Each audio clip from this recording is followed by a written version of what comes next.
Going for like 2 hours now. Perfect. Ready for you. Coming in, Benji. Special guest. It's raining. It's raining. It's You're cold.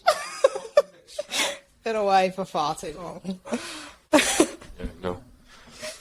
I know, it did get me how little the south rains. Mm. You know? It just doesn't rain here at all. Like, Auckland's so hot and humid, and then here it's just, like, doesn't rain. Dude, I was in Auckland on the weekend, and it's the middle of winter, and it was 18 degrees. Yeah, I know. That's not okay. You know, I was walking around, like, sweating. It's horrible, eh? I honestly can't deal with Auckland in winter. Like, you go up there thinking that it's going to be, like, at least cold, and you're, like, walking around in, like, a jumper and you're sweating. No. Yeah, I can't do it. No. It's too much. But then I come down here, and I'm like, oh, I've just left 18 degrees, and I arrive at 2. And I'm like, I can't do that anymore, you know what I mean? I'm like, I'm fucked. I'm fucked either way. Even at the gym yesterday, I was like, me and Chris were like, just can't get warm. This is disgusting. Oh. Like, doing calories on the bike, like 3 sets in, and I've still got my jumper on. Like, this is not okay. I remember coaching at a gym that was basically a shed back home, right? And I'd coach the morning class, and it'd be like 6 a.m. And I'd have to row 5k to warm up.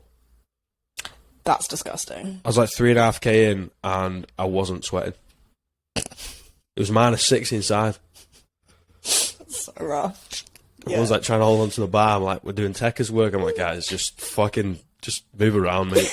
Just keep moving. You know what I mean? Like, I'm not hitting halfway down in a squat. Like, my knees will just tell me to go fuck myself. Yeah. And I was like, what, 18, 19? Like, never mind. Like, the 60-year-olds, like, coming out, ready for the bloody post office shift. And they're like, mate, just move around, mate. Yeah, I don't know. I can't. We used to do it in Queenstown. Like, Sunday morning, we'd be, like, rolling around at 10 a.m.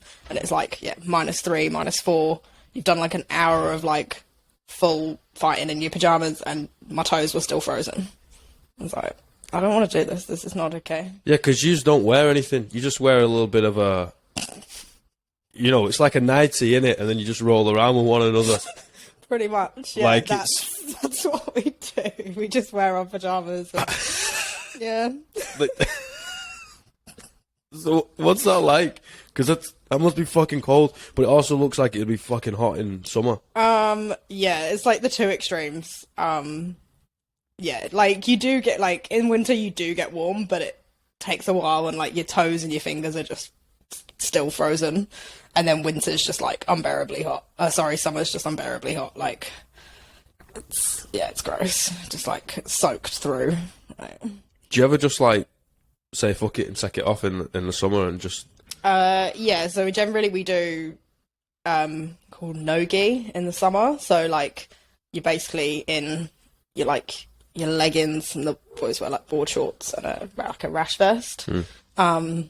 So you just do that in the summer, but you're still sweating, like, you're kind of soaked through. The mats are, like, slippy and slidey from all the sweat. It's pretty gross. Like a slip and slide. Like a slip and slide. Do you see people, like, you know, like, do, like, a run and fucking slip and slide across the mat? It's, like, certain mats are, like, more slippery. That's got to be the most hygienic thing I've ever heard. COVID friendly right here. No, but that's a good point. Like, weren't all the, like, martial arts gyms, like, back in when we were, like, socially distanced? Yeah, so there was some, like, kind of, like, underground gyms that were going, like, all the way through, but we had to stop for, like, quite a few months. And then it was, like, super cleaning, making sure all the mats are, you know, clean, and, you know, everyone's kind of, like, making sure that hands and feet are all clean before you're coming on the mats, because otherwise, yeah, like, when you've got people's sweat dripping in your mouth, it's not so. But yeah, there was, like, I think, like, the martial arts gyms went back, especially here, like, a lot sooner than like, all the, like, kind of normal gyms. Like, everyone was, like, social distance, and we were, like, rolling around in our pajamas and in each other's mouths. But I think because we went with, because, like, contact sports, like, as soon as rugby could go back, we were like, okay, let's go. Yeah, fuck you. It's the same. Which is the same, and obviously New Zealand being, like, can't stop people playing rugby. Yeah, yeah. So it was like, okay, like we can do jiu-jitsu. That's cool. I mean, that's all it is. It's just jiu-jitsu with a ball, right? Yeah. With a couple more people and mud rather than slip and slide in sweat. But no, it was super weird though, innit? Because the fitness industry wasn't uniformed. Like I was working in a commercial gym at the time in the first lockdown, or coming out of the arse end of the first one, and it was like, oh, we're taking away all high touch areas of like New Zealand, whatever the standard was. I was like, okay, great. Isn't that every fucking piece of equipment in a gym? I was like, no. The only thing we're getting rid of is the foam rollers. Yeah. The only person using a foam roller is a 12-year-old kid smacking his mate. You know what I mean? What about the dumbbells? Are they not high touch areas? A barbell or a bloody machine? It's like, no, just the foam rollers. You're like, what? Yeah, we were the same. So it was when I was in Queenstown, and I was working at the pool, and it was like council run pool. Okay, we're going to take away all, like high touch points. So any like kickboards and equipment that, you know, multiple people are touching. It was like, okay, just no equipment. And then like limiting people per lane, and you're like, but they're still swimming past each other and basically spitting in each other's mouths. Yeah. Everybody pisses in the pool. Yeah, but at the same time, like, chlorine just kills everything, so why we were... Maybe, that's a really good point. Maybe to cure COVID, we should have just all had a chlorine shower. Maybe. I don't know. You know what I mean? I didn't get it until way after I'd stopped working in the pool, so maybe that was... Yeah. Maybe that's it. Maybe. Everybody just needs to get in the pool. There wasn't... it was people, the guys that were, like, not swimming who all got it. Like, I was swimming most weeks and didn't get it for ages, so maybe. I don't know. It's a weird thing. It's got, like, people have definitely got different levels of immunity to it, you know what I mean? Like, there's some people that have got it, like, 3 or 4 times, then other people haven't even got it once. Yeah. Some of my friends have, like, only just got it now. And I'm like, but you've been working in, like, public buildings and, you know, like, taking, like, some precautions, but, like, not really. And you're like, how have you only just got it? And, some of my mates have, like, when they actually got COVID, like, that week wasn't too bad, and then they're, like, not had asthma or anything, but then had, like, really bad, like, breathing problems, and, like, coming back to, like, sports has been rough. Whereas, like, I had it rough for a week and then was pretty much fine. The first week going back to, like, CrossFit was rough, but then I've, like, been fine since. The thing is, it's always rough coming out the arse end of an illness, right? Yeah. Like, you get, like, a little chesty cough or something. You're like, oh, I feel like death. I was like, well, like, come on, princess. Like, it's affected your body in some way. Like, of course, it's going to feel rough. I mean, I think it's a really good point to make of, like, precautions, isn't it, really? Like, just fucking look after yourself at least 80% of the time. Yeah. You know, do whatever you want to do on the weekends and stuff. But, you know, health, food, working out, and you're going to be somewhat all right. Yeah. If not, whatever. You'll deal with it. And, like, if you get sick, you get sick. It's the same as, you know, some people get a cold every winter. Like, it's the same as, you know, what we've been through the last 2 years, really. Like, some people have had it worse, but some people also, you know, are worse from a cold. Like, men are just, you know, get man flu. Excuse me? I can only say that because my partner had man flu, like, 2 weeks ago. Yeah, most of them, like... And he was like, you're not fit, like, you know, I was with him every day, and he's like, you're not feeling rough, and I'm like, I don't feel great, but, like, you know, can get on with my day, whereas he was, like, in bed all day for, like, 4 days. No, it's true. I think it's a mentality. This is going to sound super dumb. This is going to sound really dumb. Go on. I think illness is a mentality. Okay. You just got to say you don't get ill, you know what I mean? Just don't get ill, and just plough on through. Although, there's, like, a lot of the time, maybe 40% of the time, you actually do have to look after yourself. Yeah. Take a step back. Yeah. Take the foot off the gas. But I'm one of those crazy motherfuckers that just tells himself he doesn't get ill. No, don't get sick. Just keep training, eating food. And it'll be okay. Whatever. Yeah, I got really ill the other month, though. Oh. Like, I just couldn't get up off the floor. I was like, what the fuck is going on?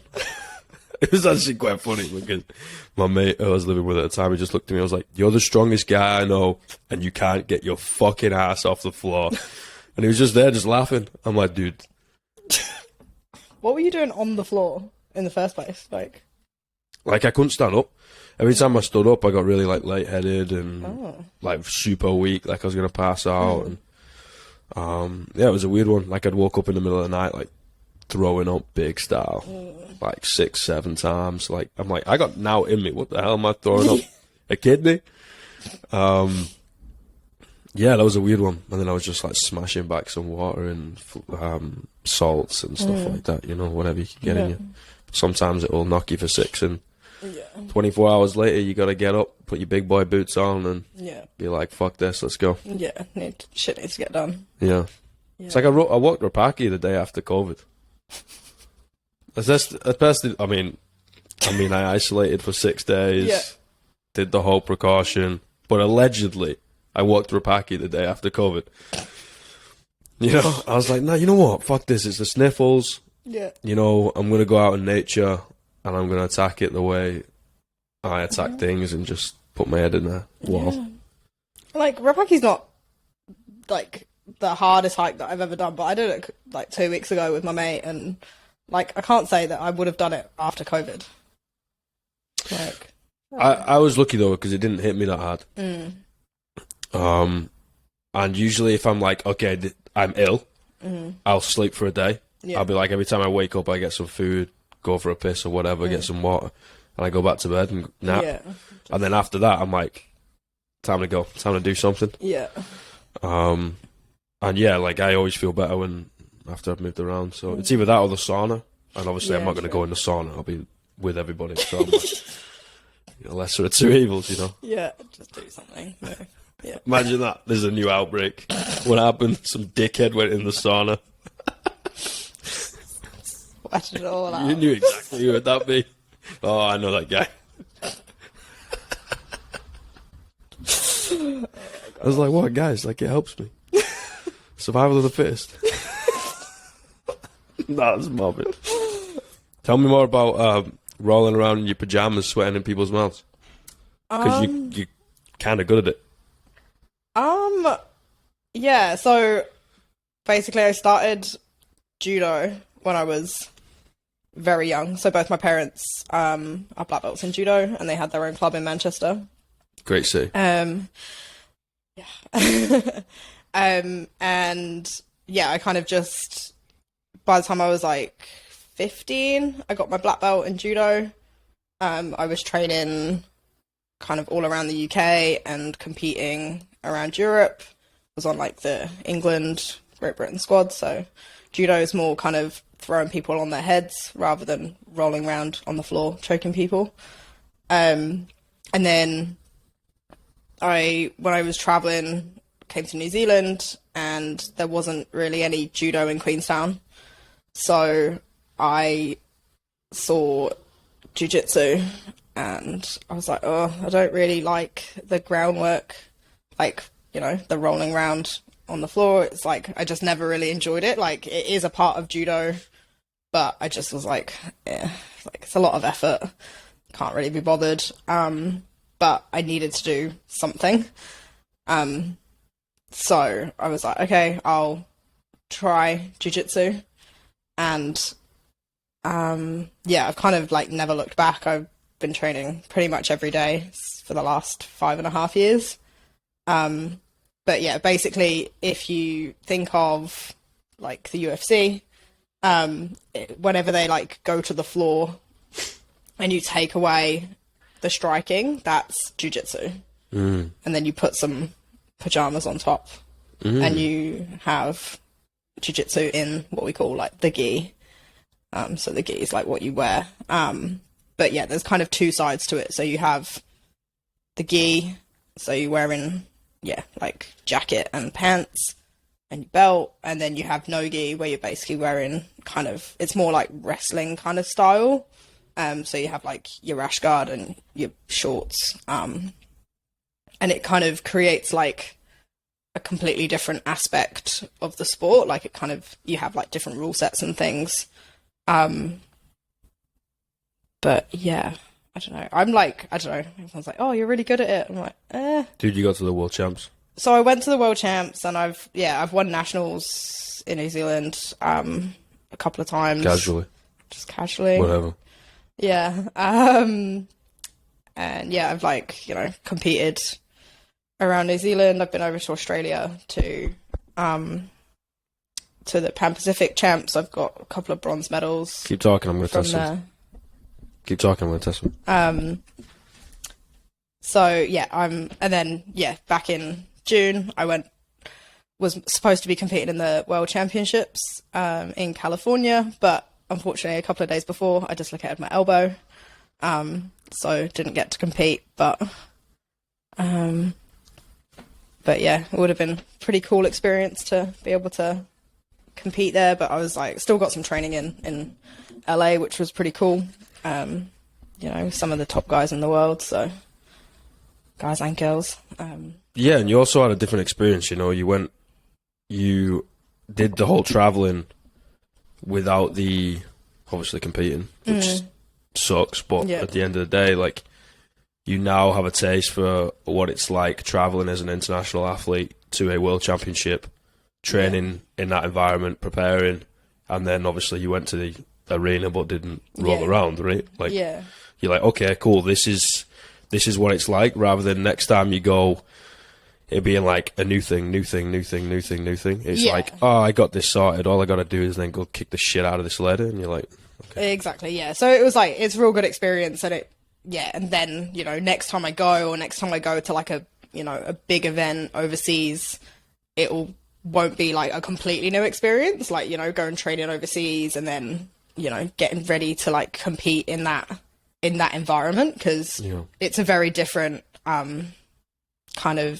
environment, arena to what we have here. Like, here's very kind of relaxed, and you turn up on the day, you step on the scales, and normally you don't have to like make weight, because especially for girls, they're just going to like put all the girls together because there's not as many. Really? Pretty much, yeah. Especially for like the higher grades, like when like the white belts, because they have different categories for different belts, so you're not having like completely brand new white belts with like purple belts who have been training for 5-6 years. So yeah, there's like more white belts, so they'll like have separate like weight divisions for those, and then as you go up there's just less and less. So to actually give you matches, they'll just put like a couple of weight groups together. It's just like weightlifting. Yeah, if there's just less. So so it just kind of here you kind of just, you step on the scales and they're like, yep, okay, cool, you're the weight you said you were, and then you literally like wait for your match to be called, and then you go to the mat, you compete, and then you're done. Whereas like at these like bigger tournaments, you have to like generally I'd like kind of cut weight to a weight that I'd be more comfortable competing at, rather than the weight that I'm like walking around at. And then you actually have to like make weight. If you're like slightly over, you get disqualified. Your gi has to be like a certain size and certain colors, and generally you have like your team patches on there, so, and it all has to be like within regulation, so there's like a lot more of a process. They've got specific warm-up area, you have to wait in the bullpen, so you're like there in like this little fenced off area watching all these people compete before you, and then you get like walked to the mat, you're like guided to the right mat by a person, and it's like a racehorse. Yeah, pretty much. And then then you're there, and it's this like big arena, like people, like so many more people watching, and it's just like a completely different environment. And if you've not like experienced that before, I think you could, I suppose the same as any other sport as well, like you just wouldn't perform the way that you would like in the gym or whatever. Like, I suppose I'm quite lucky that I've competed at a higher level in judo. So that's, although it is a new environment, it's not at the same time. Like, I've had that pressure in an individual sporting environment. So, like, everyone kind of says to me, they're like, you just look so chill and so calm when you're going out there. And it's like, but I've done it so many times before, and the kind of external kind of pressure like isn't there for me. Like I have a lot of like internal pressure. Like I put so much pressure on myself to have a good performance and to compete well. But I kind of have learned to like block out that external kind of pressure. Whereas I feel a lot of people are kind of like, oh my God, like if, you know, my coach is watching me or my partner's watching me or my parents, and like they just expect me to like do well, and then they kind of like freak out, and or they're kind of expecting, you know, from themselves as well. But, and yeah, I think as you compete more and as you experience that environment more, then you kind of become more comfortable with it. And I just kind of like, I go out there and it's just another competition. Like it doesn't matter whether it's like, you know, the Christchurch Open or it's the World Championships. Like it's just another role. Like you're just competing with people that should be of the same level as you, and it doesn't really matter what you do. Like it's an amateur sport. Like you kind of just, you go compete. I could have won the World Championships like, you know, a month and a bit ago, and I would still have to like come back to Christchurch and like deal with the shitty rain and not have like, you know, still exactly, yeah, you're still going to work like the next day. It doesn't make a difference. It's not.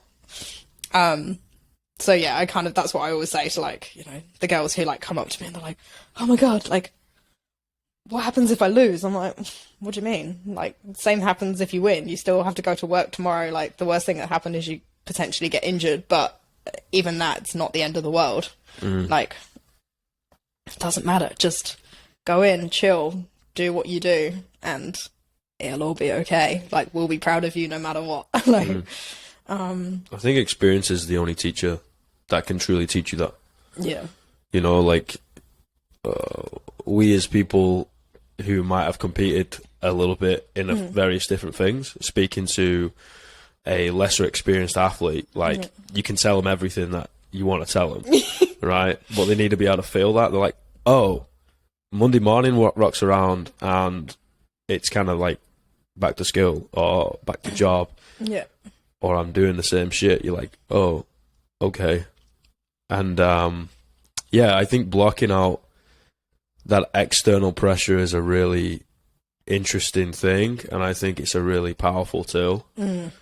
I think it's necessary. Yeah. But I know if I didn't, it would cripple me. And that's me as an individual and an athlete. And people understanding themselves is important too. Yeah, and I think, and everyone reacts to those different pressures differently. Like, I know that if I don't put some internal pressure on myself, then I'll be too relaxed. Yeah. And I'll just go in and, like, just kind of, like, fuck around, and I might not, like, you know, do well, or I'll do something real stupid that, like, my coach afterwards will be like, why did you do that? I'm like, don't know. It's just like, fuck it, let's go, like, do something, because I didn't put, like, that pressure on myself to like focus in and win. But yeah, I kind of have to put some pressure on myself to kind of like focus my brain a little bit. I always kind of said, like, if I don't like cut weight a little bit, like if I don't really feel like I'm going into a competition. It's like my mindset, like I'm just kind of too relaxed.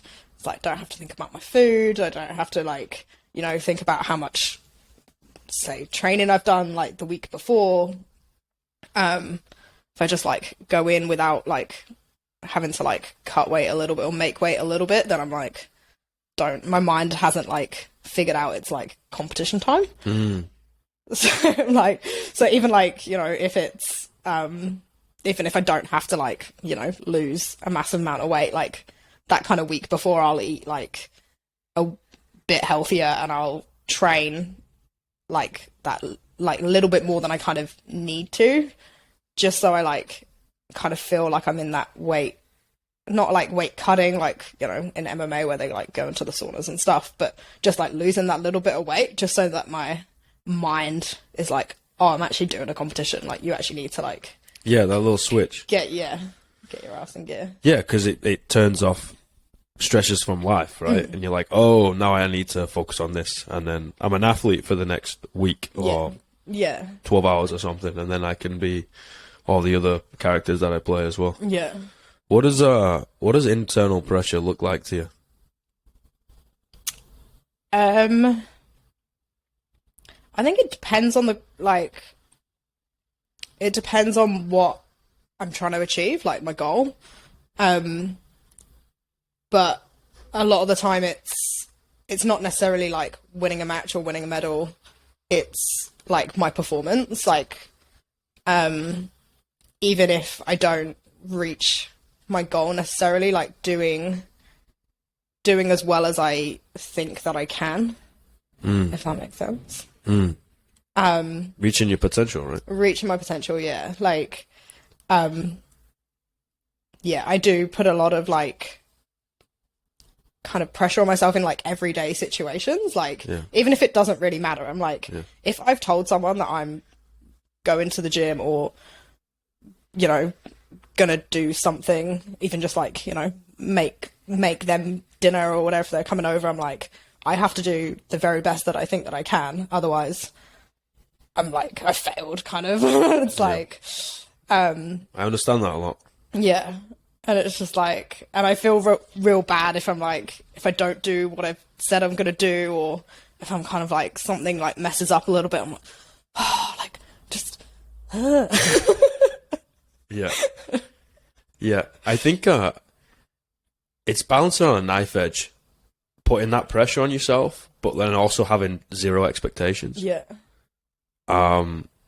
We can only ever speak for ourselves, and I know I put an insane amount of pressure on myself and expected it to marry up perfectly. Yeah. And that ended up fucking me over. Yeah, and it's trying to balance, like, what do you want out of it? You're going to hold yourself to the highest standard, right? You're probably going to hold yourself to a higher standard than you hold other people to.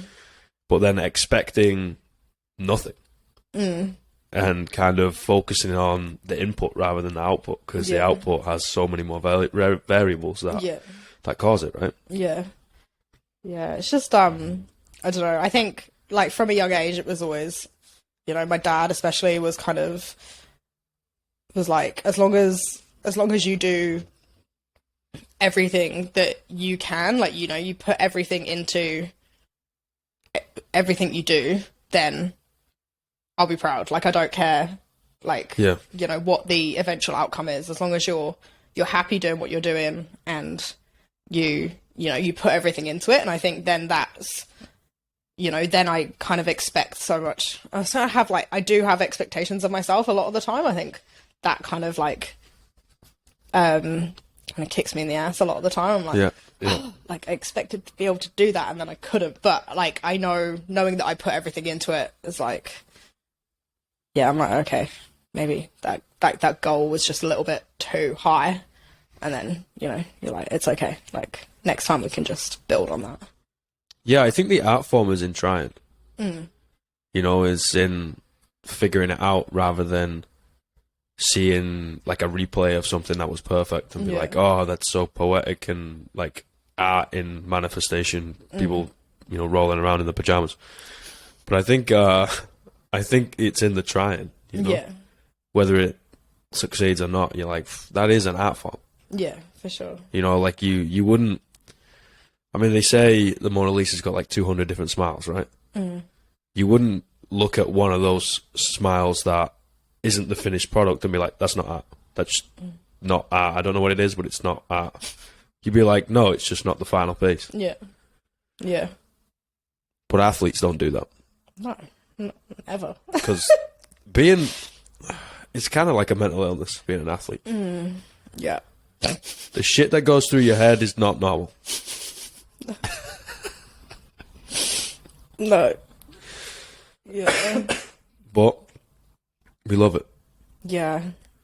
Like, I don't know, like, whoever thinks that lifting heavy barbells above our head, you know, on a daily basis would, like, you know, and, you know, sometimes failing and sometimes, Yeah. you know, fucking being so disappointed because you can't lift the same weight as you did the day before. Like, but, like, that's what we find fun, and you're like, why? Or, like, you know, like rolling around in your pajamas and not being able to, you know, choke someone or armbar someone, like, you know, and it's, but you still go back for more, and you're like, why? Like, why? Yeah. Like, what is it that's dragging us back to, like, it does feel like a bit of a... I think there's beauty in self-induced suffering. Yeah. You know, trying something that's hard and getting dished failure. Like, you hate it and you leave and you want to throw your toys out the pram and be like, I'm never doing this shit again. Yeah. But then it gets really addictive because you're like, I can do it. Yeah. And then once you feel a little bit of success, i.e. you successfully choke someone out, right? Win a match, do a move, or lift a barbell, and you're like, oh, I fucked up. Because now I'm really addictive. Yeah. And then you just get hooked. And I'm really glad you brought in the bar, because it's people overcoming that mental barrier, right? Of like, this is not wise. No, it's not. Like, the floor is hard. The weight is hard. You're a soft object. Yeah. And you're putting yourself in between two hard objects. And now you're trying to do it at speed. No, it's not clever. Yeah. You know, rolling around with somebody on a mat and trying to choke each other out. Yeah. Not clever. Not clever. Don't do it. But we still do. But we still do it. Because I think you learn a lot about yourself, man. Yeah. I think you learn a lot about yourself in those self-induced suffering times. Yeah. I don't think it's the only way to understand yourself. No. But I think it deals you a card that you've never seen before that was hidden in your back pocket. And you're just like, oh, shit. Oh, this is how I naturally react in certain ways. Oh, okay. Or you're like, oh, that fucking skeleton's been in the closet for a while. Oh, shit, I didn't even know that affected me in certain ways. And I also think creativity does the same thing, but that's on a different side. But there's so much beauty in fucking suffering. Yeah. And I think you only really learn from suffering. Yeah. Like, you know, they kind of, like, it's kind of phrase thrown around in jiu-jitsu. It's like, you win or you learn. And I'm like, no, you lose. But I kind of get the sentiment, but like there is losing, and losing sucks. But at the same time, like, you know, from that kind of suffering or losing or whatever, like, that is the only way that you grow. Fuck yeah, and that's the whole point, right? That's what you're striving for, is like, to be different. Winning all the time, or, you know, you're dealt these really great cards. You know, you kind of look at people who've kind of, their family have had a load of money or whatever, and, you know, they've never suffered, they've never, you know, had to struggle, and they get to adulthood and they're like, I don't know what's going on in the world. And, you know, you see people who have struggled, or their family has, you know, come from a not great place, and they get into the world and they understand, like, what's going on around them. And I just think that struggle and that kind of suffering puts you in a much better like outlook on the world, and you kind of understand where you're going, and you grow from that. Fuck yeah. Like, way more. I think it's really important to give it to kids too. In whatever way, just make them do hard things. Yeah. You know, I really love the. It's a bit of a controversial point because of Will Smith. You know, it's from him, but whatever. Everyone fucks up. He told a story about when he was a kid, his dad made him and I think a sibling build a wall, right? And it took him like a year, and they knocked down a wall and rebuilt it. And just that meticulous, hey, I'm going to come in, I'm just going to lay a brick. And then tomorrow I'm going to come in, I'm going to lay a brick. Yeah.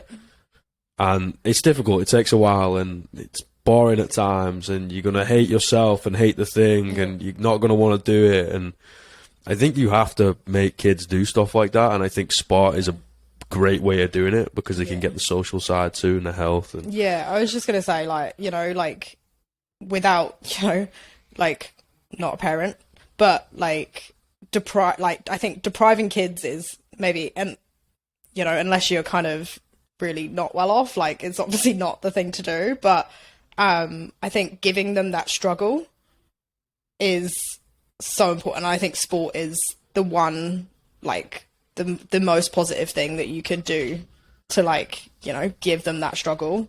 Yeah. You know, you don't want to intentionally, like, deprive kids, but like, I think it's the most positive way that they can learn that, like, the struggle is there and only their work can help them grow.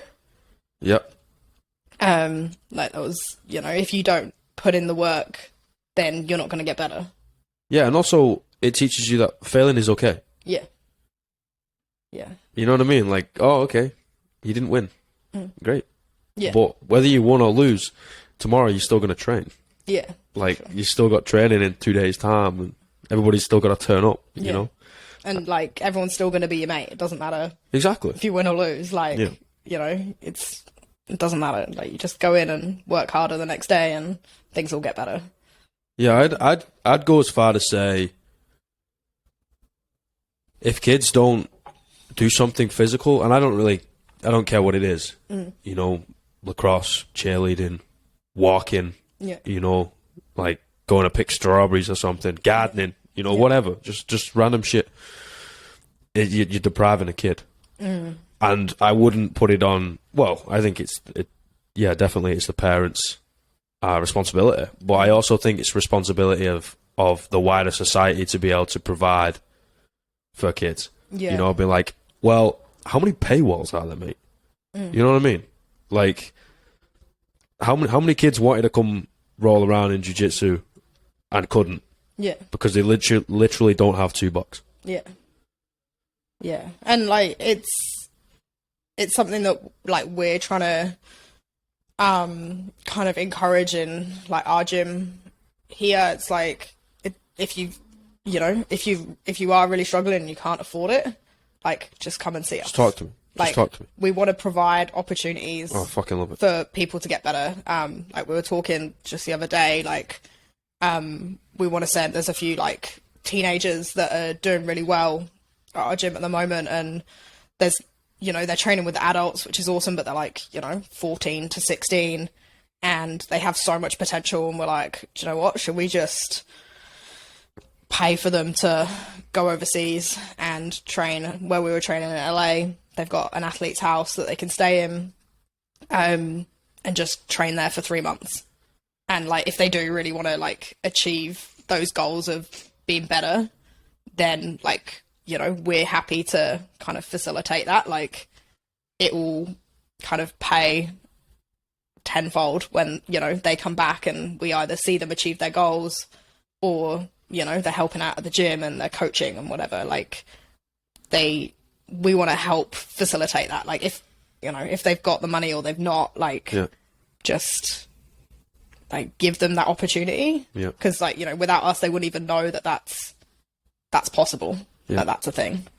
And if, like, just, like, go out and see the world and go and have that struggle, like, it's gonna suck. Like, you know, like, but, you know, you're gonna have to learn to, you know, cook your own food if you don't know how to, and, you know, live life, how you're going to get to training. You're going to make sure you know the schedule, and you're going to, you know, how to sort your kind of competitions out, like, you know, sort your schedule out. And, you know, 3 months in that environment would just, like, you know, they would just grow. As it's not just about the jiu-jitsu, it's about, like, life, you know? Yeah, man, you don't teach them jiu-jitsu, you teach them life through jiu-jitsu. And, like, I think that's a really, really important thing. Yeah. You know, you're building badass human beings. Yeah. That's what you're doing. And they just have the skill to be able to roll around in the pajamas. Yeah. With me, it's just they have the skill to be able to squat. Yeah. or throw a bar, or throw a wall ball, or walk on their hands or something. But it's way more than that. Like, it's the mentality. It's 100%. You teach them getting life. over those struggles. Yeah. You're their role. Yeah, man. You're the counselor. You're their first port of call, model, their coach, their best fucking friend, their worst enemy, their worst critic, and also their biggest cheerleader. Like, you're literally number one. You're a demigod in their eyes, and if you're able to provide them with something that is going to teach them life, then what's better than that? Yeah, yeah. And it, like, I don't know, you kind of don't, I especially don't really realise that, and then, you know, like, kind of the opportunity of, you know, me being injured, I'm like, oh, like, you kind of take a step back, and you kind of see more than the jiu-jitsu, and, you know, you're watching from that outside perspective, and you're like, wow, like, you know, looking at, you know, when I first met these kids or when I first saw them to, like, where they're at now, and you're like, oh, I just had, like, I had a part of that, whether it was a small or big part of that. Yeah. It's pretty cool to see. But it's also your demeanour and how you'll walk around. Is it dojo? Yeah, can be, yeah. Ignore my ignorance. I'll come in one time. I'll roll around. Yeah. Just don't choke me out. It's a big thing. I got a bit of someone goes to my neck, I kind of flip. Yeah. So it's probably a fear I need to address. It's a PTSD thing. Don't worry about it. But usually I'm like growing up in the hood. in the west side of Manchester, yeah, fucking bastards. But what was I saying? Oh yeah, it's also your demeanour. Like, I've noticed from coaching, if you're having a bad day, the room's having a bad day. For sure. Yeah. If you're having a good day, the room pulls themselves out, even of the worst day, just from your demeanour. Yeah. Because it's really weird. We're human beings, but just because you wear a t-shirt that says coach on it or something, or they come in and listen what the fuck you got to say at 6 o'clock in the morning, like, they kind of look at you on a different perspective. And you said you don't think about it too much, and I think that's really important. Because I don't think about it too much, because I'd be crying all the time, an emotional bloke, you know. But I've seen other coaches, and they think about it, and their head fucking swells, and then their coaching changes. Yeah. It's like, no. Yeah, you help it out, and granted, you've achieved everything that you wanted to achieve, but the only easy day was yesterday, and today's a clean slate, and these guys need something from you today. Yeah. And you've got to be able to be present. Oh, yeah, for sure. And, like, being humble, I think, as a coach is one of your biggest kind of assets. Like, obviously your skill level and your coaching level is one thing, but I don't know, I personally, like, I pick up on people's vibes very easily. Yep. Like, I can walk into a room and I'll be like, nope. Like, and I, like, my whole demeanor will change and I just won't take anything in. Yep. But I think, like, having that vibe from a coach that's like kind of, I know everything and, like, you're gonna listen to me, is like, I'll straight up be like, turn around, see you later. Like, no, thank you. That's not the vibe that I want. Whereas, you know, because as much as you are the coach, like, I like to be on the same level as everyone else. Yeah. You know, we're all working through this together, and we're all going to get better together. It's not, you know, like, and we all bring each other up. It's not like, you know, I'm up here and I'm, you know, helping everyone to get up. Like, we're here and we build together. Yep. And I think, like, yeah, that vibe and that kind of, like, humbleness that you're not the best and that we are all going to get better together. And everyone has something to give to someone else. Fuck yeah. I mean, if you coach a class with 12 people in it, for example, most of the time they learn from one person and you learn from 12. Yeah. Right? Like, they can learn from one another and there's peer analysis and assessment and all that type of shit. But most of the time, they'd learn just from you. But you learn from every single human being in that fucking room. Yeah, for sure. And you walk out, you're like, whoa, I just got, like, 50 lessons. Like, okay. And they got one. Yeah. You know? And, yeah, like, we are on the same page. And in that room, we might know a little bit more than they do. So we talk a little bit more than they do. But then in a different room, the roles are reversed. Yeah. Yeah. That's all it is. Yeah, exactly. Yeah. Everyone's got the time to be, or everyone should have the time to be the teacher and the student. And that's actually something I said at previous employer. Didn't like it. You know what I mean? I was like, mate, I'm not here to piss into a wind and do a big dick competition. I'm here to fucking help people at the end of the day. Like, if not, whatever, I'm out. See you later. But I think that mentality comes from home. You know, when you said about assessing the vibes. Yeah. And if somebody wants to play like an ego trip or a power trip, and you'd be like, okay, see you later. Like, I definitely think that's from home, because respect is all you got. Yeah. If you don't respect someone, well, you got nothing. So I'm out of the room. Yeah. I'm done. Yeah. And I don't know. Is it less common over here? I don't know. Like, no idea. Again, you I can do my thing. only speak for yourself, and yeah, exactly. know, but yeah, I think respect and like earning respect is like, or how people earn my respect, and like it's a two-way thing. Is so important to me. Yeah. Like, you know, if people expect that respect from me, like if I get that vibe, then I'm like, nah. Like, and I haven't noticed it too much here, but maybe it's just the circles that I've been kind of in. I think where people trip up is they think respect is earned. And I would challenge that point of, I think respect is given. Yeah. Like, it's lost, and then it has to be like re-earned. But I think we should respect everybody. Like, you're going to see something different to me. Like, just because it's wrong in my eyes doesn't mean it's wrong in yours. Yeah. And great.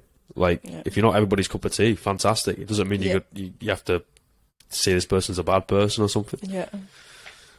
Yeah. No, I think that's because I'm not everybody's cup of tea.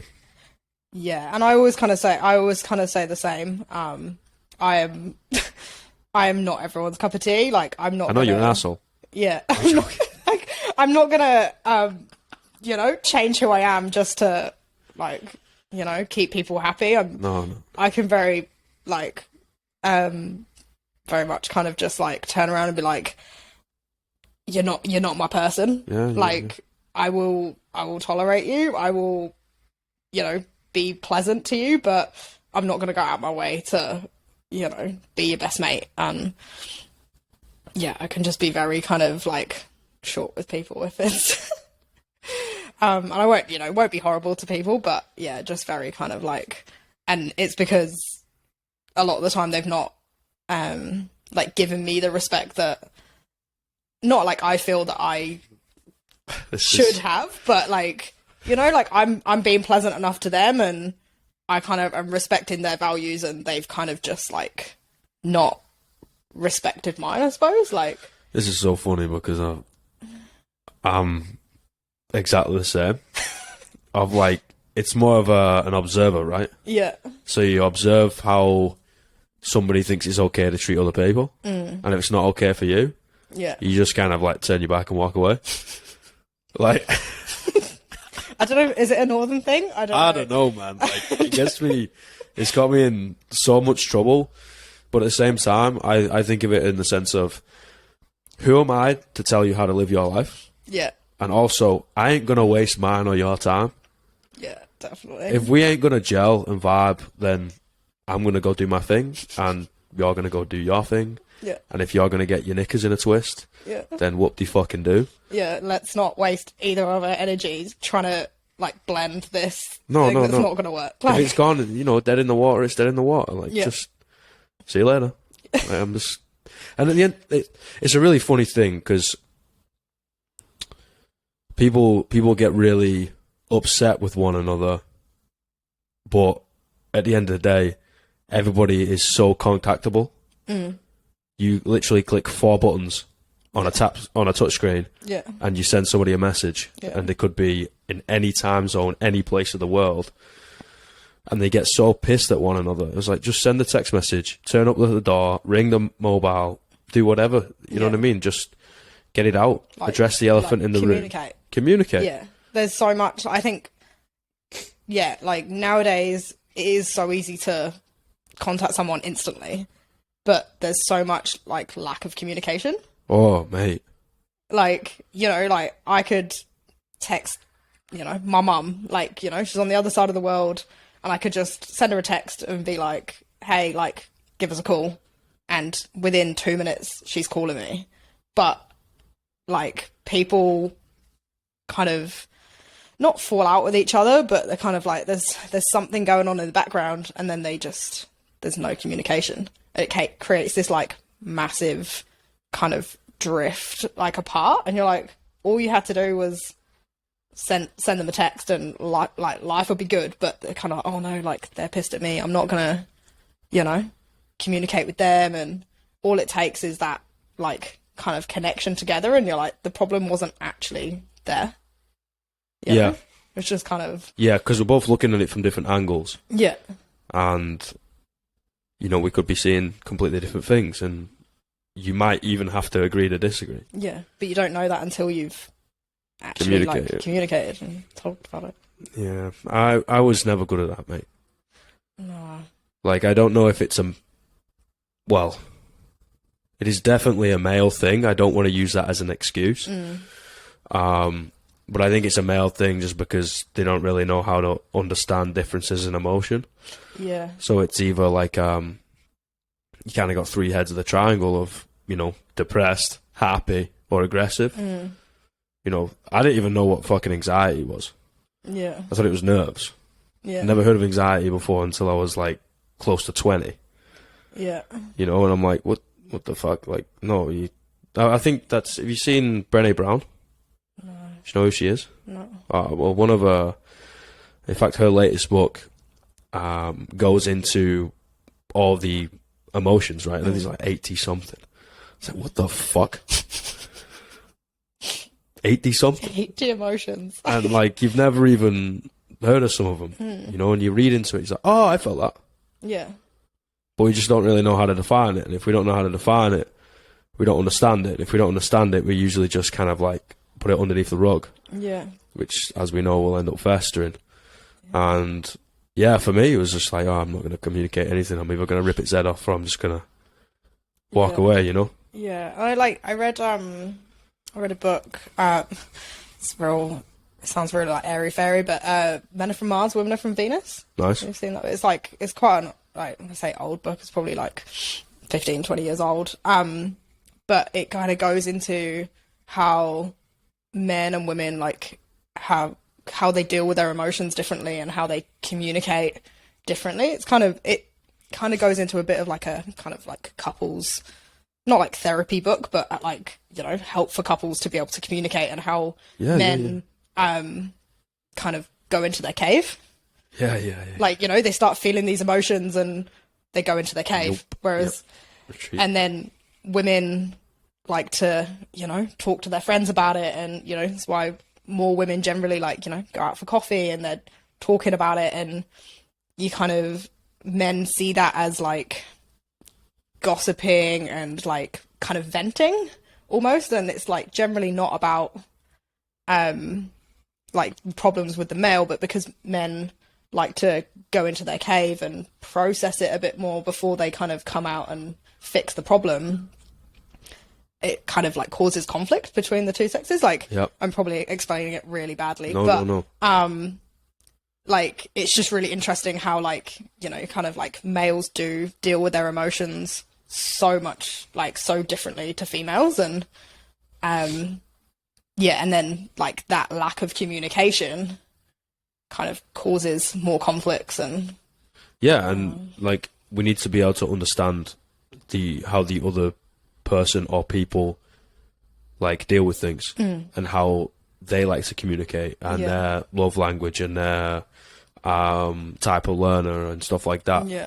And I got that from coaching, of it's not what you want to say, it's how you're perceived, right? And understanding that with the differences in male female is really important. And then just individual, there's going to be individual differences. Oh, for sure.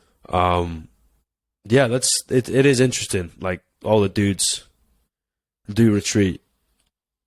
I'm fucking number one right there.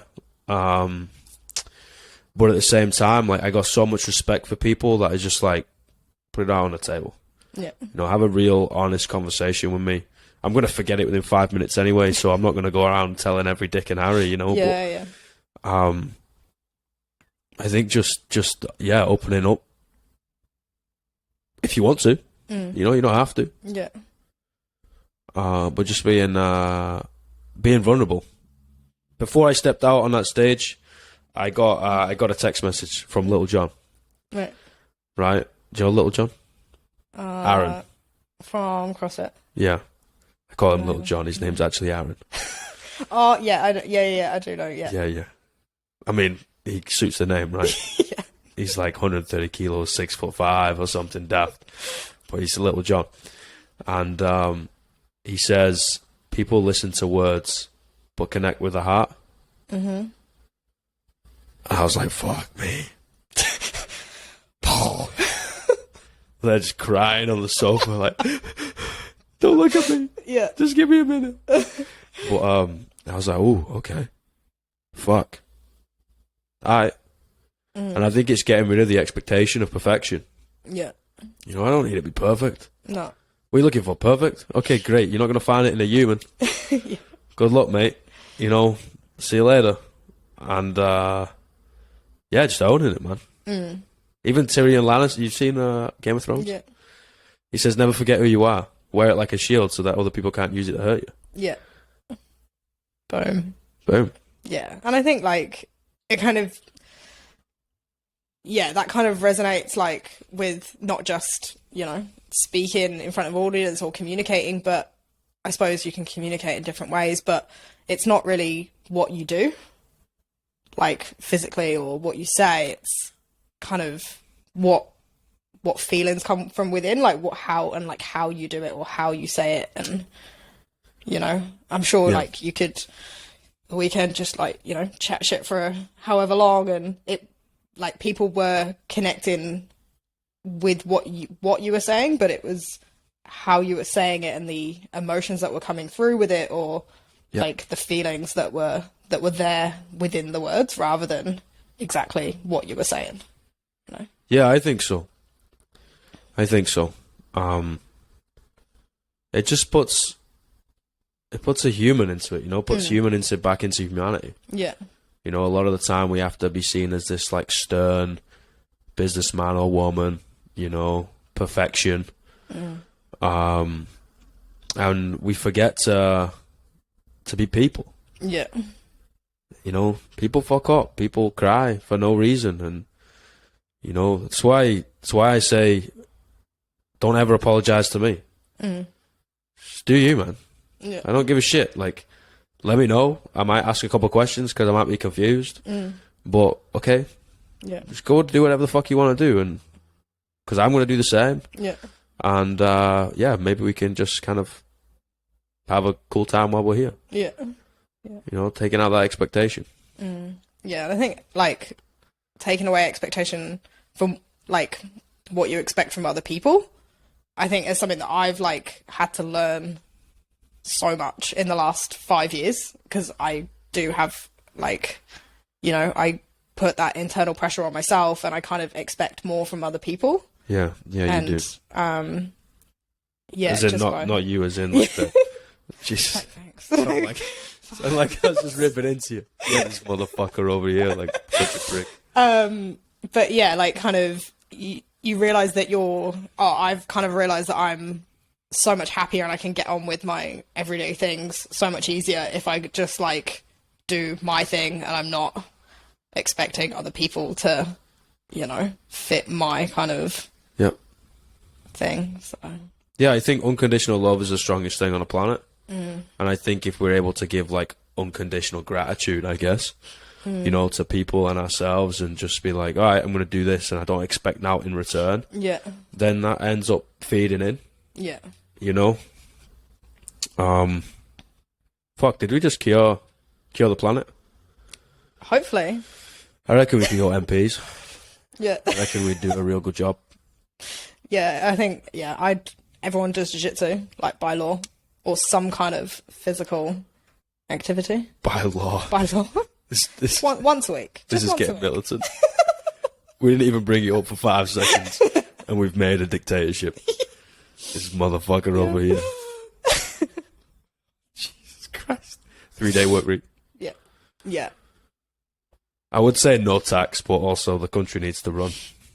Yeah. So no tax. Fuck it. No tax. Whatever. Yeah. I remember when my dad first had the tax conversation, when he told me that like the tax man would take 20% of my wage. Did you think it was a man? Like actually knocking on the door? No, I was like, I wasn't like super young, but I was like, 12 or something. And he was just like, the tax man's going to come and take 20% of your wage every week or whatever. And I was like, that's bullshit. Yeah. Like straight up, like that's not okay.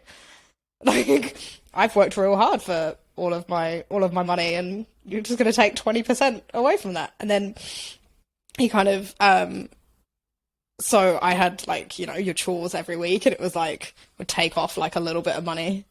Did you have to pay tax as a kid? Like No. teaching me the way of the world, Well, this sucks, eh? Like That is amazing. just like a little bit of rent each week, just to like, That's so smart. But yeah, I genuinely was like, this is bullshit. Like, I'm gonna go cry for an hour that someone's taking my hard-earned money away. Yeah, it is. It's a really weird concept to first understand, right? Yeah. And then once you actually walk around, you're like, oh, that pothole getting fixed. Yeah, You're or like, like, oh, the this makes NHS, sense, the and like NHS. the UK or ACC, and you're like, Yeah. oh, I'm actually really thankful Yeah, when I get it's, paid 80% of my wage Yeah. because I fucked up at jiu-jitsu. Or Fuck yeah, I don't care. Like, I'm so thankful for ACC or for the NHS and, filling in those potholes and whatever. But yeah, I remember as a 12-year-old, I was like, that's shit. don't worry about it. If he knocks on my door, I'm going to kick his head in. It's like, Literally. come on. Yeah. Back it in now.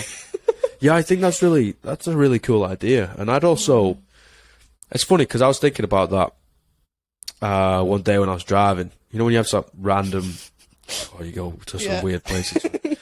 I was like, if I had a kid, how would I teach him money? Right? And yeah, I kind of came up with the same thing, but multiple different structures of like, I'd give him like an investing tax. Yeah.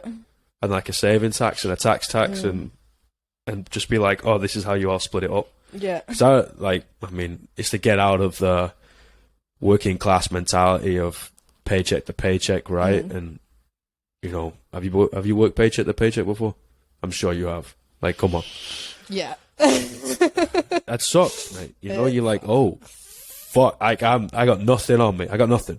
I'm gonna have to like sell something, suck a dick, or pinch something to pay this rent, right? And you're like, I got $0 or pounds, and I think it's really, really important to introduce that at a young age. I think I would have understood that more as a kid rather than like come in and do numeracy or maths or algebra or surds or some shit. And I'm like, dude, I don't I think it's something that like I've noticed, like, as I become an adult, it's like I'm in this world, and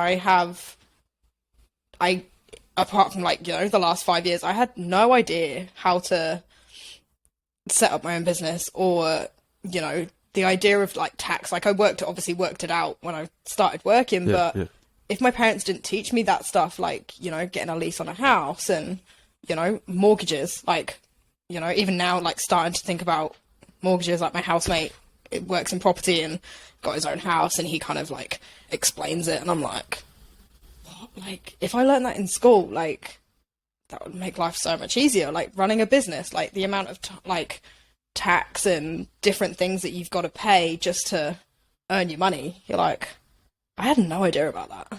But it's funny though, right? Like you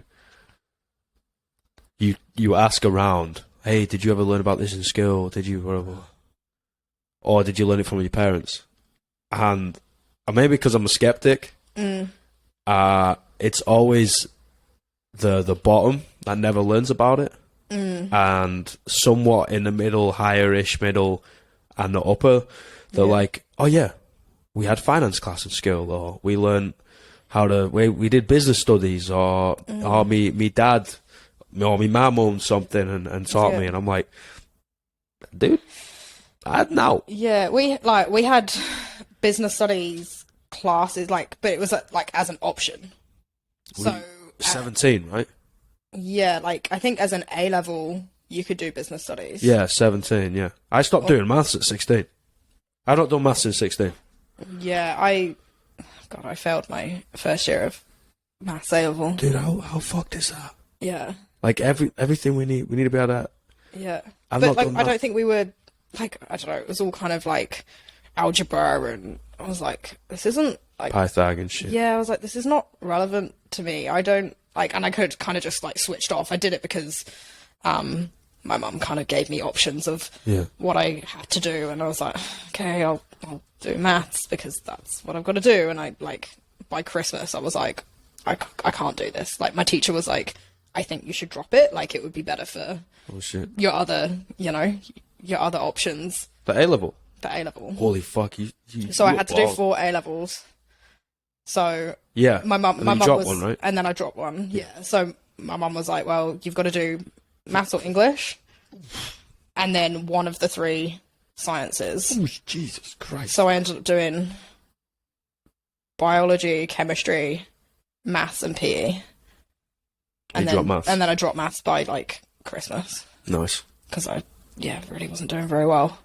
And then just did PE and biology were obviously my 2 same favourite kind of subjects, and then chemistry kind of I had to do, and it was useful. I probably would have done a language or something if I actually had full choice, but yeah. I dropped PE. Really? Yeah. Why? Just I dropped it A level because we were getting examined in a sport, and that was a massive part of the first year. And at the time I didn't have a sport because I was injured. Oh, okay. I royally fucked my neck and my head. I had real bad concussions, real fucked up neck. So I'd stopped rugby for I'd say around about a year, just before, maybe just under. And I was kind of just hitting the gym. Yeah. And they're like, yeah, well, you need to go in depth into a sport, then you're getting assessed. And I'm like, I don't have a sport. Yeah. I've played sport all my life, but I don't have one. I'm fucked. I'm trying to keep function of my legs. I think it's actually really not weird how I think if you do, I suppose, a normal sport, football, rugby, netball, hockey or something, then I found those kind of sports, my friends it was really easy for them to be assessed.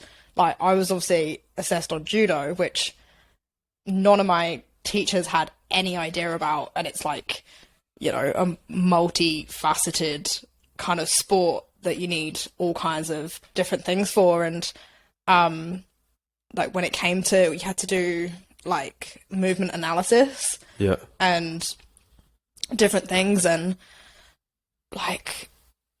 netball, you're kind of you're only, if you're analysing a shot for netball, you're only really analysing 2 joints, right? Your shoulder and your elbow, or 3 if you're getting your wrist involved. Technically. Whereas for judo, it was a full body movement. So it was on multiple axes, all these joints moving, and, the muscles around them. And it was just I was like, why am I doing this? What am I doing? And I ended up I passed, I got an okay grade to enough to get into uni, but what's okay for you? I think I got a C. Okay. If you would have been I got an okay grade, I came out with an A. No, I got in A level, I got a C. Yeah. I think I got an A star in GCSE, but that was just because I was competing overseas, and I managed to and then biology, I like biology, so I got a D in my GCSE PE exam. Yeah. But I just don't think the exam system, especially in the UK, I don't know what it's like here, it is right for everyone. If you're dyslexic and, got ADHD traits, sitting down in an exam room having to, answer questions that in a sport, like, you know, PE or whatever. Like, it's hard, man. Like, yeah, it's a memory test, and my memory is god awful. Yeah. I mean, I was lucky because they did 60%, 40%, so 60 practical, right? Yeah. And I ended up getting full marks. So I came into the exam, if I didn't answer a question, I'd have got a C. Yeah. So I was lucky I came out with an A, even though I fucking got a D in my exam. But now they've flipped it, which is, like, I was speaking to my little sister, she does PE, and she's a bit like me. And I'm like, that's great how they're kind of pushing, you know, the theory side as well, but I think you've got to then create different ways of people getting assessed. Yeah. Rather than you're all just going to sit in a fucking hall for... Yeah, I think, just the way they, examine or assess people, like, I think nowadays, like, we should be so aware of different learning styles and, like, you know, people's different personalities, that there should be... Yeah. You know, I know it's hard for, like, everyone to be assessed individually in this, you know, huge school system, but I think there should be a couple of different options for people to be assessed, or, you know, like, more than just a physical and a, like, theory exam. Yeah. You know, like, splitting it 60-40, like, practical theory is, okay, it's cool, like, there's two different options, but, like, you know, you've got people who genuinely know what they're doing and not achieving their potential because they fuck up when they sit down in an exam room. Like, yeah. That was me in history. Yeah. Fuck. I love history so much, man, but I busted my balls and just got to see. I think I failed my history GCSE. I'm pretty sure. I let's tell this story, but I had so much potential in history. Like, my teacher was like, you know, you've got all this potential, like, you know what you're doing, you just can't concentrate. Like, you're sat up next to other people and, you know, you're chatting away and you're like on another planet. And Is this the one where they put you in your, like, own little cube? So they put me in, like, behind a wall. So you've got, like, a square room, and then halfway through the room there's, like, these two walls that come in. So, like, everyone's in this part of the room, like, on their tables and chairs. Like, tables are, like, 6 people, and then the teacher's at the front, so everyone can, like, see through this gap between these two walls to see the whiteboard. And then I get put, like, behind the wall on, like, a single exam desk. That's amazing. So I couldn't see anyone. And, like, at the time I was like, what the fuck? Like, this is bullshit. Like, no, like, you know, like, every day I had to go, like, behind this desk on my own where I couldn't see anyone. And on it, but to be fair, like, my grades went from, like, you know, basically failing because I just didn't listen and didn't do anything to, like, I was doing reasonably well. I think I ended up getting, like, a B in some of my papers, and then when it came to the exam I was like, just couldn't remember anything. But no, the exams are rough because they're like, I had a history exam that was 3.5 hours long. Yeah. And when you have to write, like, essays and stuff in the exam, like, if it's, like, you know, a couple of sentences, I'm like, okay, yeah, sweet. Like, I can remember small pieces of information, but yeah. like, linking it all together, like, writing an essay, like, doesn't make sense. My brain's just like... Dude, I can't concentrate for 3.5 hours now. Like, I mean, we can sit here because we're comfy, we like, stretch around, we talk shit, right? And we have a copious amounts of caffeine. But, like, if I've got to sit straight, not talk, concentrate... Dude, no way. Nah. I can't do it in 15 minutes. Nah, even just, like, at home trying to do, like, different bits of stuff. Like, I was sending a few emails, doing some admin for the gym the other day. I'm, like, sat and I, like, wrote an email, sent it off. I go to make a cup of coffee. I come back and I'm like, then I'm putting my washing away. And then I'm like, oh, I forgot about my coffee. So I'd, like, you know, put the coffee and boiled the kettle. And then my housemate's like, George, did you want your water in this coffee? And I'm like, oh, yeah. Oh. She was like, what were you doing? I was like, I put the washing away, didn't put the drying rack back where it's supposed to be. And I'm, like, halfway through an email. And, like, I'm like, I can't even concentrate to, like, sit down for an hour and, like, finish my list of emails. It's just like, ah. But I think that helps. You know, Yeah. like for me, I need multiple tabs open, multiple things open. Yeah. So whatever kind of inspiration I get in that moment, I'm going to do work on that. Yeah. That's why I say when they're like, oh, when you're working today, I was like, I'm always working because I'm always doing something. Yeah. It's just, I can't sit down. Like sometimes I sit down and write 16 weeks, 6 days a week, 16 weeks. That's a fucking lot of programming. Yeah. Other days I can't finish a day. And I'm just like, I've got a book open where I'm writing shit down if something's going around in my head. Yeah. Or I've got like my emails open or whatever it is, right? Yeah. And you just like, I think just balancing that. I mean, it helps me, but for other people, that would just drive them nuts. Yeah, my dad used to go crazy when he used to call me half a job Jordan. So I'd like, That's you know, stick. my one chore was, it's stuck in my house already. Half a job, Half a job Jordan. So I'd like, my job was to empty the dishwasher. That's also the name of this episode, Half a Job Jordan. They're not going to remember you rolling around in your pajamas or even going to the Worlds. No. It's Half a Job Jordan.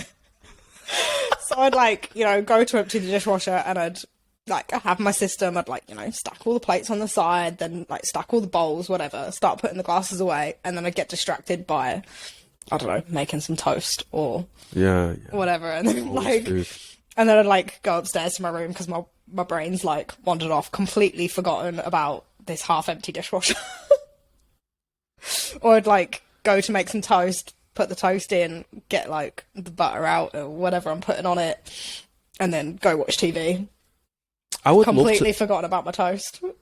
I would love to know the distribution of like ADHD, anger management, ADD. I mean, excuse my ignorance if I've said anything wrong, of north to south in the UK. Because like the more I learn about it, the more I speak to people, I'm like, holy fuck, that was like every single motherfucker I've ever gone to school with. But also diagnosed to undiagnosed. Yeah, oh god damn. Because like that's unbelievable. Wise, because you know, like you kind of, we talked about it last time in the Unheard episode. Oh dude. That like I kind of spoke to my mum about it, or you kind of mention it to like your parents and they're like, nah, you weren't a naughty kid.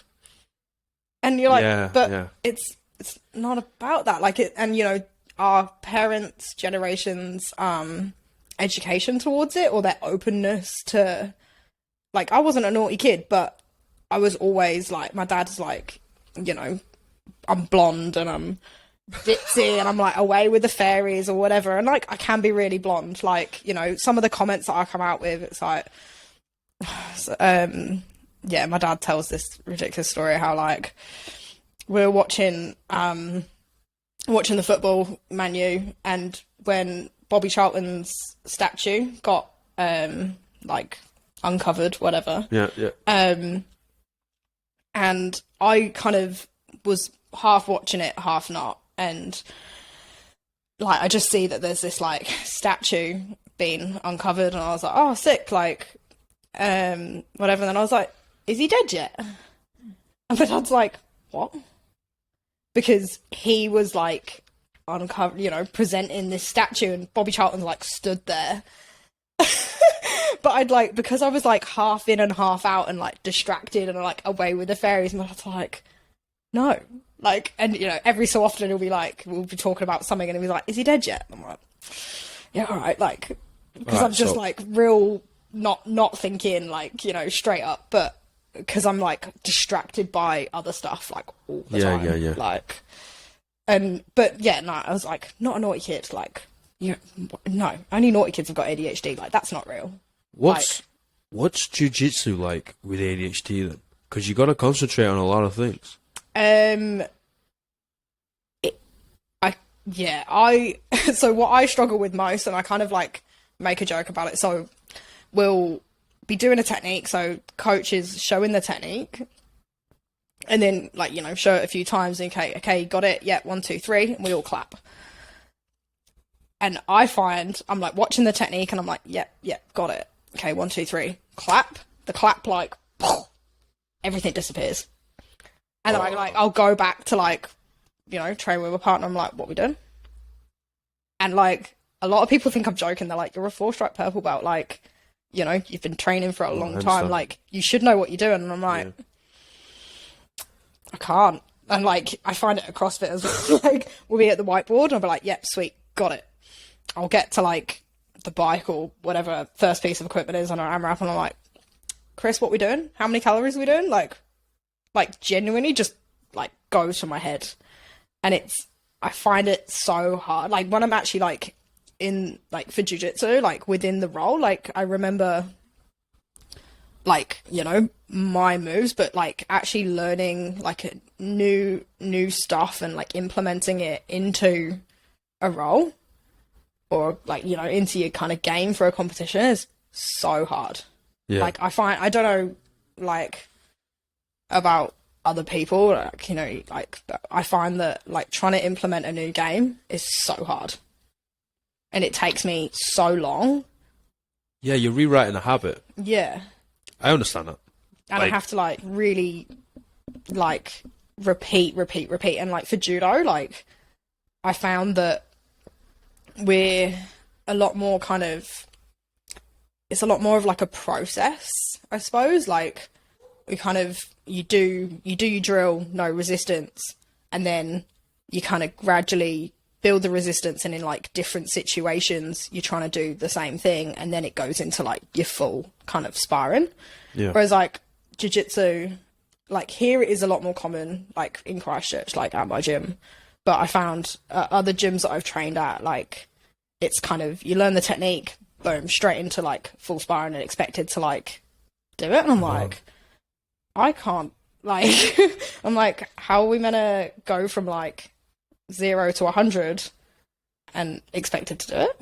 Like, yeah, that's a really good point. Like, I see that a lot in class management and breaking down skills in a gym setting. Yeah, you're like, there's, you know, I wouldn't just come in. I'm expected to magically make this perfect jigsaw. Like, you got to put one piece down. Yeah. But that piece has got to be in the right place, and you got to slowly like drill, partition it. You know, hole part hole, as we would remember from school or PT qualifications or whatever the fuck it is. Just got to drill those individual segments, and then drill how to combine them together, and then drill them, and then drill it in a real setting. Yeah. And it's like, a lot of the time I was like, okay, we're going to do, I don't know, fucking 5 minutes of toaster bar or something. And the next thing you know, you do it in a workout. I was like, no, you need to learn the process, get it all nailed. Okay, now you have the skill. Fantastic. Now can you replicate it? So we say there's a 3-step process, and it's mechanics, consistency, intensity. So can you do it well? Okay, great. Can you now do it well multiple times? Yeah. Okay, great. Now you can put it into an intense setting. Yeah. So you can put it in a workout. You can try it on a mat. You know, like legit 3, 2, 1, go. You start rolling around with someone. Okay, now you can try it. Yeah. Rather than just like drilling that specific aspect. But people don't want to do that, you know? No. And I think like, you know, because everyone does learn differently. And I think like as a coach, then you've got to like remember that, like, you know, you find especially for like jiu-jitsu, for example, like it's not got a structured like at least here in New Zealand, like it's not got a structured national governing body, so there's no like coaching formal coaching qualifications, there's no kind of structured like learning process like as a coach, so you're kind of just learning from your coach and kind of replicating that, and then like learning day by day. So I think like for your coach to like know that there's different learning styles and like how to actually like implement that in their day-to-day coaching is really hard if you've not, like, I was super fortunate that my dad worked for British Judo and he ran coaching courses. And I've literally been learning to coach since I was like 13 years old. I'd just like go to work with him on the weekends and I'd be his dummy, and he'd be throwing me around and teaching me subconsciously how to coach. And then, you know, consciously teaching me how to coach when I was, you know, 15. And I learned so much from that, like, you know, structured coaching process. And, you know, my dad kind of saying, like, you know, this is because he went through, you know, it was his job and he went through like different coaching processes and did degrees in sports coaching and elite sports coaching. But I think here, like, it's not always taught that, you know, different people have such different learning styles. It's just, you know, you teach the technique. Ta-da, this is how you do that. And it touches on the difference between an instructor and a coach. It was actually one of the first episodes I ever did. Was I got really pissed off with people thinking of the same thing and just coming in and reading from the board and just been like, okay, now do it. And I'm like, where's the coaching? You've not coached shit. Yeah. You've read. What do you think? You're pretty? Did they pay you to fucking look pretty? I was like, what, to wear fucking Lululemon pants or Nike shoes or something and then just read off the board? Like, everybody can read, man. Yeah. Do something. You know?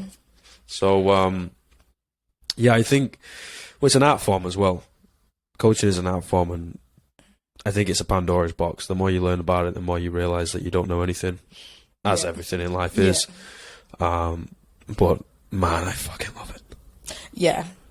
Yeah. I find, like, I'm, like, again, like, you know, stepping out of it because I'm injured and I can't do as much, like focusing more on my coaching rather than my training. Like, I realise that I'm my kind of real self when I'm coaching. Yeah. And kind of, I have my own personality that I think I lost for a few years, but when I was traveling or when I wasn't coaching as much, I kind of like lost my way a little bit and wasn't me. And, like, you know, you put a shitty relationship in the middle there, and, like, you know, I feel like now I'm back to where I was before that. And I'm like, when I'm coaching, it's like, no, this is where I'm meant to be. And, you know, you can kind of not so much like perform, but you kind of, you know, you're putting on a bit of a show for people, and you're like, oh, this is me. And again, like, if you don't like it, tough shit. This is what you're getting. Like, I won't be super PC and I won't, you know, coach the same as other people, but, like, this is what you're getting and this is me. Do you find it hard not to swear when you coach? A little bit. I'm not as PC as I probably should be. Like, it depends. Like, if I'm teaching, like, a seminar to people that are not from my gym or I don't know as well, then, you know, you kind of have to, you know, watch your language and stuff. But I will swear a little bit when I'm coaching, not like a lot, but, or use kind of certain terms that I probably wouldn't say in front of my mum, you know, like, you know, just to describe certain movements, like the girls take the mick because as like to like, a movement to like pass the guard. So the guard is like, if you're trying to like get past someone's legs to like control them, you kind of have to do like a little hip thrust. Hey, no. So you just, you know, you got to give it like your extra inch. I don't know if you've seen that like James Smith video. But you just give it your like extra inch if you're like doing them from behind. And like, I wouldn't say that in front of, put your little extension lead on, you know. Yeah, like you wouldn't say it in front of my mum or certain people. But I'm like, it gets the desired effect, right? They're like, oh, I know what you mean. And just like little things like that, and you're like, you know, you do like a little sass roll or a little like stripper squat, I don't know. So yeah, like, but I do like, because, you know, a lot of the people that I'm coaching, I want to relate to them. And let's face it, nowadays, you know, people from 18 to 40, you know, that's the kind of language they're using. Yeah, and everyone's fucking. Everyone knows what that is. Everyone's fucking, and you know what I mean? You know, like, you kind of, everyone wants to know that you're passionate about your coaching, and let's face it, like, when we're passionate, we kind of use, like, you know, just want to fucking do something, and... That's the northerner in you. Yeah. Yep. It's not aggression, it's passion. Yeah, like, I would never, like, you know, you'd know if I'm pissed off with you. And whenever I'm, using that language, I'm not doing it in an aggressive way, and it's not towards anyone. It's just to emphasize what we're doing. I'd even go further down that point. Yeah. Because people think I'm probably definitely less PC than you. Yeah. Right? Which is true. And also, like, I'll just fucking say whatever. I don't give a shit. Like, who's in the class? I don't care. It's all just going to say the same thing. Apart from if I'm coaching, like, real young kids. Or if someone's going to personally take an offense, no problem. Yeah. I'll change things up. It's my job. But the reason why is because it then creates an atmosphere and an environment within the room where people think it's okay to talk. Yeah. So when I ask how they feel, they've got more of an inclination to tell me the truth rather than, okay, yeah, it was good. I was like, I might know everything. I don't. But I might know everything about fucking coaching and sport and all that. But I'm always going to miss one key part, and that's their intrinsic feedback. Yeah. So when I ask, how the fuck do you feel? Yeah. Right? A lot of the time, they're always going to be like, good. Yeah. And if you keep pushing them down that avenue, we could potentially harm them, right? Yeah. And I think it just, like, relaxes everyone. It relaxes them. Like, if that's acceptable for you to say, it's like, well, like, we can create, like, conversation that's just chill. We're not, like, I don't have any expectations of you. Like, because it's just, a more relaxed environment. It's not this, like, formal, like, I'm not, I never want a formal kind of environment when I'm coaching. Like, we're chill. Like, as long as we're all learning and as long as we're all having fun, then do what you want. Yeah. Like, you can laugh, you can cry, you can swear if you want. I don't care. Yeah, like, when it's game time, I'll let you know. Yeah. You know? It's like, we'll joke and whatever, everything's relaxed, and it's like, nah, within the next 10 minutes, like, I want you to try and put yourself in a grave. And then your tone of voice will change. It's quite funny. Like, you'll probably notice it now. Yeah. Like, I think it's so important, that environment. Yeah. People feeling like it's okay to be vulnerable because you're acting like a fucking dickhead at the front. Like, you're a clown. Like, oh, well, if they're just, like, wumping around willy-nilly, then, oh, okay, fine, I can be myself a little bit. And the guards come down, the masks come off, right? And that's also, that's our job, you know? Like, people, and that's the only struggling. way that you actually, like, get to know other people. Therefore, you can coach them better. And, like, if everyone's just like, oh, yeah, I'm all good. You're like, oh, okay. Like, you know what you're doing. And kind of, if, like, people actually ask you, like, what's going on? Like, that doesn't look right. Like, what's going on? Like, you could do it last week. Like, and they're like, oh, no, it's all good. It's all good. It's like, well, it's fucking not. It's like, well, don't lie to me. Yeah. Like, yeah. Okay, strike one. Yeah, and then, like, we can all get better, right? And again, it all kind of comes down to that, like, communication. Yeah. It's like, oh, yeah, no, it's all good. That's lack of communication. Yeah. Because there's no feeling or emotion. Like, you're not telling the truth. Yeah, and what would you prefer? People to respect the role that you play or respect you? Respect me. Yeah, like, I mean, if I come in, I'm always stern and I demand respect for the role I'm playing, then okay, great, but they don't respect you as a person. No. And any little thing that they're going to get, any little time that you drop the ball or anything, they're like, okay, I lost respect. Yeah. Now you can't help this person. Yeah.